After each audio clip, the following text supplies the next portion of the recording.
Весь выпуск про то, как мир сходит с ума. Постоянно будет что-то бахать. Пучины дерьма. Банк России вам намекает.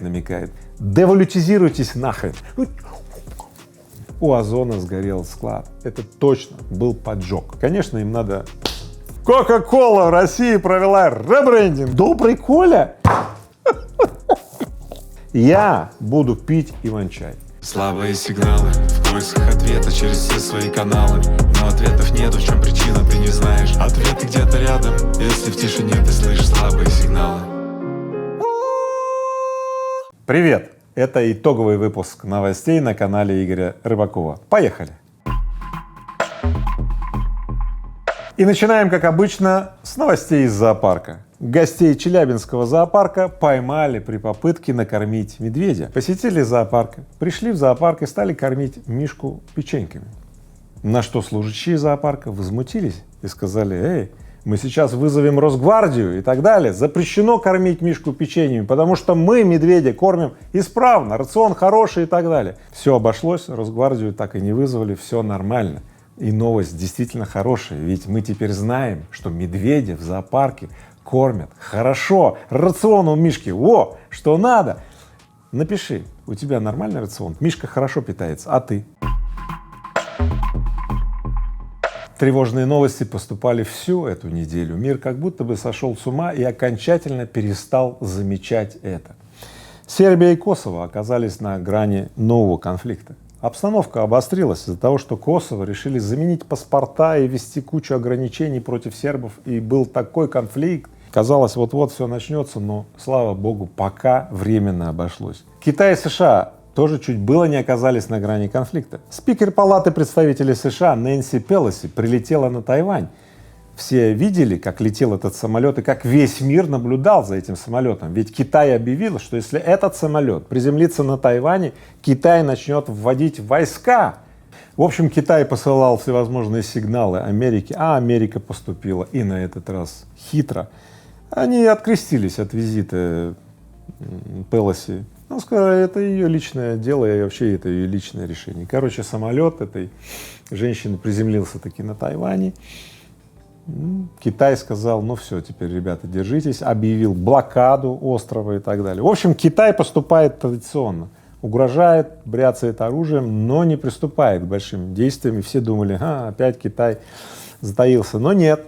В конце недели стало известно, что Китай все-таки объявил санкции Нэнси Пелоси и ее ближайшим родственникам. В общем, Китай тоже приступает к каким-то ответным санкциям. Также на этой неделе тревожно в Нагорном Карабахе. Там объявили частичную мобилизацию из-за обострения ситуации на линии разграничений. А Минобороны Азербайджана объявил даже об операции возмездия, а также потребовала ее полной демилитаризации Нагорного Карабаха. Я не думаю, что в этой точке что-то успокоится. Там постоянно будет что-то бахать. И это еще не все. В пятницу армия обороны Израиля нанесла удар в секторе Газа. Вы видите? Да вообще, я не знаю, куда ни посмотришь, везде полыхает. Если взять глобус и начинают его крутить, нет спокойного места. Везде огонь.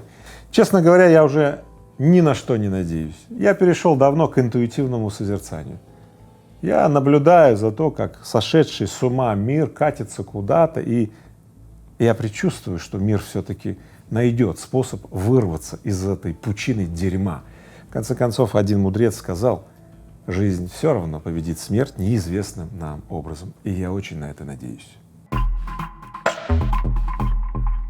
На этой неделе мир сошел с ума, и Всероссийский центр изучения общественного мнения провел несколько опросов и тоже сошел с ума от результатов полученных этих вопросов. Первое. Почти половина россиян верит в денежные приметы. Для того, чтобы водились деньги, нельзя свистеть, а в это свято верит 55% опрошенных. Где их нашли? 55%.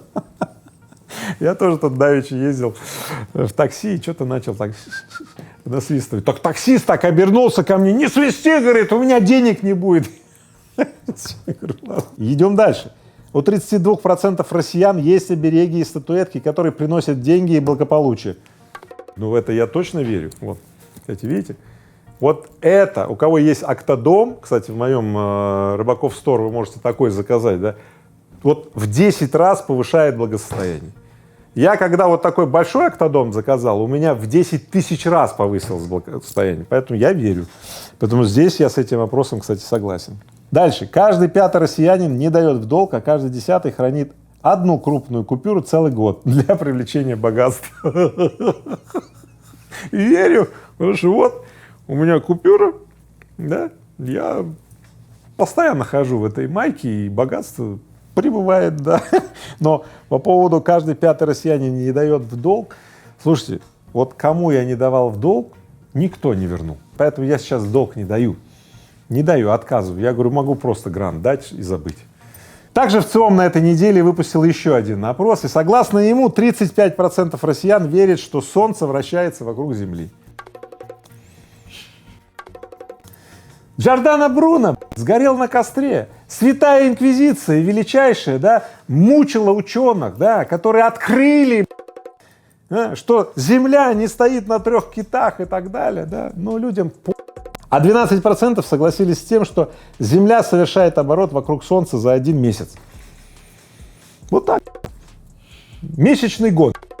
А 21% россиян верит, что первобытные люди могли жить с динозаврами. В смысле жить с динозаврами? В смысле, как? Вот динозавры, птеродактили и первобытные люди. Я, кажется, тоже верю в это. И третий вопрос, который поверг меня просто в какое-то уныние, да? Около 70% россиян никогда не отдыхали за границей, да? И никогда не выезжали в другие регионы нашей необъятной страны. 30%. В смысле? 30% людей, где родились, там и жили. И ни разу не выезжали за пределы, например, областного центра. 30% людей. А 70% никогда за пределы страны не выезжали. То есть не видели, как живут в других странах, какие есть другие люди и так далее. А стало быть, воспроизводили и повторяли только то, что видели вокруг себя. Не имели шансов сильно отклониться от того, что было. И так и остались в первобытно-общинном, так сказать, укладе, тот, который унаследовали от своих предков. И еще один опрос, который сегодня я прокомментирую, это опрос про усталость. По данным ВЦИОМ, стало известно, что 60% россиян регулярно испытывают усталость. Друзья мои, на этот раз я вам так скажу. Когда-то и у меня была сильная усталость от себя самого, но я нашел секретную волшебную таблетку, как более ни одного часа, ни одной даже минуты, ни одной секунды не пребывать вот в этой усталости, да? Я вам могу открыть секрет этот. Если ты хочешь, напиши, я сделаю выпуск про то, как не уставать вообще ни хрена. Тревожные новости с валютно-финансовых рынков. В понедельник Банк России продлил ограничения на снятие наличной иностранной валюты аж до 9 марта 2023 года. Банк России вам намекает, прозрачно, по-всякому, да, вы не слышите. Рыбаков вам конкретно, прямым текстом говорит: девалютизация грядет, обменяйте все свои доллары и евро и спите спокойно. Ну хорошо, часть, если хотите, привыкли к наличным, ну сложите в погреб, там куда-нибудь, в морозильник пачку засуньте. Я вам говорю, да, разные альтернативы. Почему все так любят в морозильник засовывать пачку? Не знаю, я вам рассказывал, что я тоже, кстати, по молодости пачечку хранил в морозильнике, да. Вот. А в четверг Центральный банк России взял и выпустил для вообще не понимающих и не просекающих конкретное сообщение. Я вам сейчас его зачитаю, чтобы вы все окончательно поняли. Приготовьтесь. Итак, в четверг Банк России описал приоритеты развития финансового рынка в условиях санкций, где одним из пунктов есть конкретно, смотрите, девалютизация балансов банковского и реального секторов. О чем это говорит? Это говорит о том, что все, доллар, евро и так далее превращаются как фигуры нон-грата, знаете, или там вещи или в предметы нон-грата. Ну, не будут они иметь хождения. И все, кто ими владеет, ну, пожалуйста, в частных коллекциях это тогда будет это дорого. Поэтому успейте, пожалуйста, сделать это до 1 сентября, а лучше до середины августа. Вот вам мой дедлайн. Девалютизируйтесь нахрен. Понятно? Я вам скажу, что я сделаю по направлению девалютизации. Но, во-первых, я уже все сделал, что касается банков, да, но я еще более того скоро вот эту майку, на которой это есть доллар, вы все ее видите много раз, да, я тоже сменю, и здесь будет красоваться другая купюра. Кстати, какая, напиши мне комментарий. Как ты думаешь, какая? У меня уже там партия заказана, кстати, да.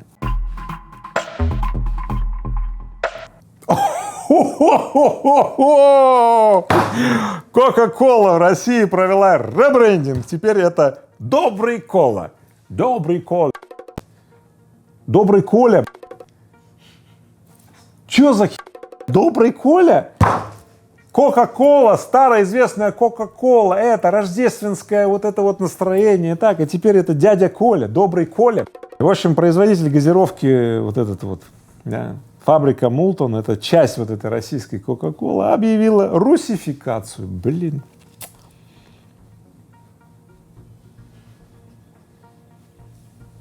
Читать противно, в линейке будет.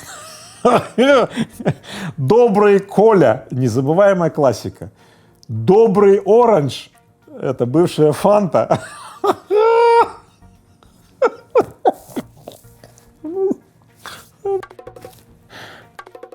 Добрый Оранж.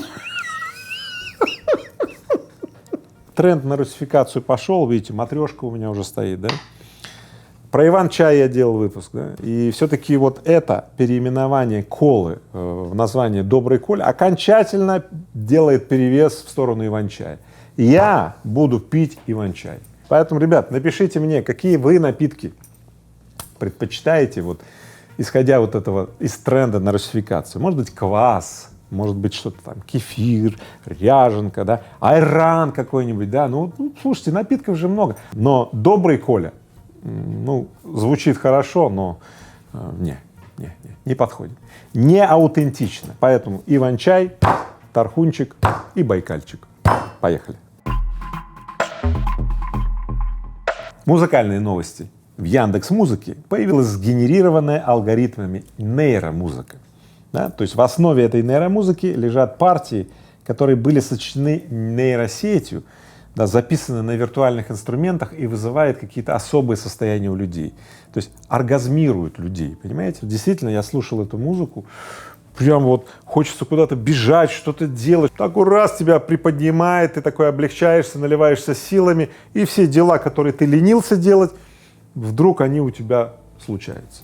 И это первая часть новости. А вторая часть новости, самая интересная для меня. Я же выпустил новый альбом, называется My Princess. Эта музыка тоже действует как нейромузыка. После прослушивания трека My Princess ваши девушки делают невероятные вещи. Готовят вкусные блюда, ублажают вас своим вниманием и так далее. Просто происходят невероятные вещи, и все это альбом My Princess. Альбом, который производит с нами какие-то чудеса. Я и сам его слушаю и постоянно впадаю в какое-то вот состояние, когда мне хочется для своей любимой, смотрите, сделать все, о чем она меня просит. Шубу купить, машину, квартиру, достать звезду с неба, мусор выкинуть, с детьми поиграть. Мне хочется все сделать, и все это от прослушивания этого трека My Princess. То есть он работает во все стороны, и для мужчин и женщин, как будто он затрагивает какую-то тайную, новую, эрогенную зону, зону любви. И ты сейчас проходи по ссылке, наслаждайся вместе со мной. Давеча заказал тут книжку с Озона, да? Не везут и не везут. И я звоню в колл-центр, возмущаюсь и так далее, девушка извиняется и так далее, а я буквально через час узнаю, у Озона сгорел склад. Ну, конечно же, я не имею никаких претензий, потому что форс-мажор, можно сказать. В общем, в среду сгорел склад Озона на Новорижском шоссе в Подмосковье. И ущерб от пожара оценили уже в сумму более 10 миллиардов рублей. И меня сразу все спрашивают, о, наверное, там все. Да я говорю, ребят, не волнуйтесь, все застраховано, наверное. Все-таки Озон — серьезная компания. И действительно, потом появились сообщения, что сам склад застрахован на 6 миллиардов рублей, а содержимое склада на 11. Все-таки есть какая-то вот надежда, что Озон получит эту компенсацию от убытков, да, но, черт побери, как же неприятно. Пожар охватил 50 тысяч метров, представляете, сколько это? Это больше, чем футбольное поле. Кострище был огромный. С самолетов, которые приземлялись в Шереметьево, многие делали снимки, и это уходящий в небо столб черного дыма. Катастрофа просто невероятного масштаба. Но я отметил особо вот что. Очень странная была реакция сотрудников склада Озон на происходящее. Вот сами посмотрите. Как можно с такой вот улыбкой вот смотреть на это все? Не знаю. Рассматриваются версии пожара. Нарушение техники безопасности, традиционная которая пишут во всех пожарных актах. Да? Никто не разбирается, что произошло, короткое замыкание. Что, где там замкнуло, непонятно, вот пишут. Вторая версия, да, как правило, тоже полная неосторожное обращение с огнем. Друзья мои, я вам так скажу, все эти версии, вот мне, как бывалому, так сказать, бизнесмену, 35 лет занимающемуся этим производством, складами и так далее, кажется полным абсурдом. Чтобы такая площадь склада загорелась, склад современный, новый, построенный, со всеми системами противопожарности, это точно был поджог. Склад такой спалить и устроить такой пожар кострище можно только через поджог. А что с покупателями и продавцами, которые не получили свои товары? Ведь они забросали чат своими сообщениями, им показалось, что их, там обманут, не привезут товары и что-то. Озон сообщил, что всем будет компенсировано. Озон подтверждает репутацию надежной компании, я надеюсь, Озон здесь не подкачает. Очень крутая новость, очень. На этой неделе открылись магазины H&M. И ранее сообщалось, что магазины должны были открыться с понедельника, но произошел сбой, и магазины не открылись. В итоге люди стояли за закрытыми дверьми, вот стеклянными, да, и ругали персонал. Вот что видели примерно вот персонал изнутри, а люди там били вот так вот, через стенку, через стеклянную стенку там. Видно, но ни хрена не слышно. Короче, со вторника, когда магазин все-таки открылся, образовались километровые очереди из желающих купить шматье. Представляете? Шматье, да, в H&M вот. Честно говоря, первое желание вот у меня какое — пойти и тоже встать в очередь, да, вот первое желание — очередь, а что дают? Все, встаешь в очередь, а потом уже спрашиваешь, что дают, потому что вдруг пропустишь что-то важное. Но, во всяком случае, в Советском Союзе я помню эту реакцию. Любая очередь вызывала первое желание встать в очередь, а потом только узнать, что дают. Вот, поэтому напиши мне, если ты стоял в очереди в H&M, ведь некоторые до сих пор стоят, говорят, что очередь сохраняется до сих пор. А на Авито стали продавать очереди. Представляете, за 500 рублей вы можете купить очередь в H&M. Ну это какой-то. Что происходит? Я понимаю, там право на получение какого-то very exclusive там автомобиля продавать там, да, но в H&M войти очередь продавать, по-моему, это вброс. А как вы думаете, это очередные вбросы вот эти вот маркетингово-пиарные, или это реально мир настолько сошел с ума? Ребята, классная новость. Товары, которые раньше продавались в Икее, теперь продаются на Яндекс.Маркете. В общем, вы помните, да? Люди возмущались, где же мы теперь купим эти дешевые и качественные табуретки. Я уже не знаю, насколько они качественные, но дешевые точно. И так далее. Но, ребят, теперь вопрос решен. 11 поставщиков, которые ранее поставляли товар в Икею, где вы могли купить эти товары, теперь поставляют и на Яндекс.Маркет, вы можете заказать и получить эти товары. Так что все, кто говорил, что как же мы теперь будем жить без Икеи, вы можете успокоиться. Все будет хорошо.